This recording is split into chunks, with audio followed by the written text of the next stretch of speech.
Yeah, the trophy was my idea. I felt kind of bad that, after all that work, Birch had nothing to show for it. So when we got home, I asked Mom and Uncle Star if I could use some of the money from my trust fund to get him something. I'm really glad he liked it. I still don't know what he meant by saving him from himself, though. Oh well. I got through my final exams without a problem. In fact, my teacher said that I was better after the whole contest thing. In fact, I made the honor roll, which made my mom happy. Bobby Thornbody and I hung out for a few days. Uncle Star got caught up on his journals and got the email filter installed. He gave me a new email address, too, and told me not to give it out. Only give out the old one, but to tell him whenever I gave it out so that he can add them to the filter. I asked him, what if I forgot? And he said the new email would only accept mail from the old email address. Pretty sneaky, that. Birch was busy on the phone a lot, calling the USO, military contacts, airlines, all in an effort to get our trip to Afghanistan worked out. It took an extra week, but he got it done, and then he sat down and started furiously writing music. That, and he made several trips to Cincinnati again. No one will tell me what he does there. I'm thinking music supplies. So anyway, we got our supplies packed up and ready to go, and a military vehicle came by to pick up our equipment. It was pretty cool. Then we all got in our car and drove to Wright-Patterson Air Force Base. They actually had a private plane for us.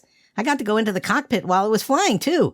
I knew there were a lot of controls, and I knew what most of them did, but still, it was neat to actually see them fly it. I got to sit in the co-pilot's chair for a bit and put my hands on some of the controls. It was a really long flight, but they had provided us with cots to sleep on. We landed in an airbase in Turkey in the middle of the night there before taking off again. During the last flight, we were told to stay in the center of the plane, and the landing was pretty steep and rough, but we got there without any problems. Local time was early morning. First, we had to make sure all the equipment got sent to the base where we would be performing. It was kept pretty hush-hush since they did not want any terrorists to get the idea that it would be a good target. Then we got driven out to the hospital. It was so exciting to see Dad again. He looked pretty good, too. He had an IV and looked like he had lost some weight. I could see a few places where stitches had been put in and some type of tube that was vacuuming something. And I didn't want to see that, but it was great to see him, and he seemed happy to see us. He was especially happy to see Birch. Birch, come over here. Good God, it's good to see you. It's been almost 10 years. Yes, I know, and I'm sorry about that. Personal problems that I'm working on now. Good heavens, you two sound so much alike. Well, we are brothers after all. We spent a good amount of time with him talking and getting caught up on things. Mom even asked when he would be coming home. Dad said it would be soon, but not until they could move him. Wow, Dad's coming home! Oh, geez, we're going to have a full house. With about 6 hours to go before the first concert, we went back to the base. We were going to give 2 concerts, and the times were not announced publicly. The troops would simply be brought in when the time came. We rehearsed our songs once and even had a full orchestra backup. Wow, did that really sound cool. When the troops got there, we put on our first real public show. We got permission to do some of our songs from Rock Band Wars. They loved the show, and for our finale, we performed a new arrangement of an old song. Oh, beautiful for spacious skies, for amber waves of grain, for purple mountain majesties above the fruited plain. America,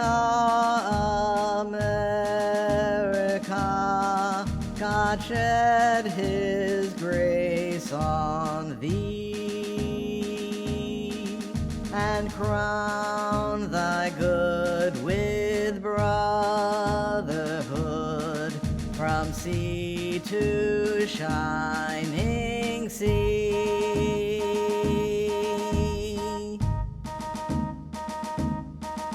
Oh, beautiful for pilgrim feet whose stern impassioned stress a thoroughfare for freedom beat across the wilderness. America, America, God mend thine every flaw, confirm thy soul in self-control, by liberty in law.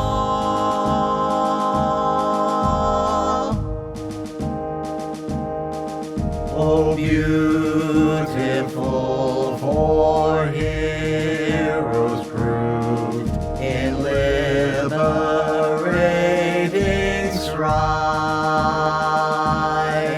who more than self their country loved, and mercy more than life. America, America, may God thy gold refine, till all success be nobleness, and every gain divine.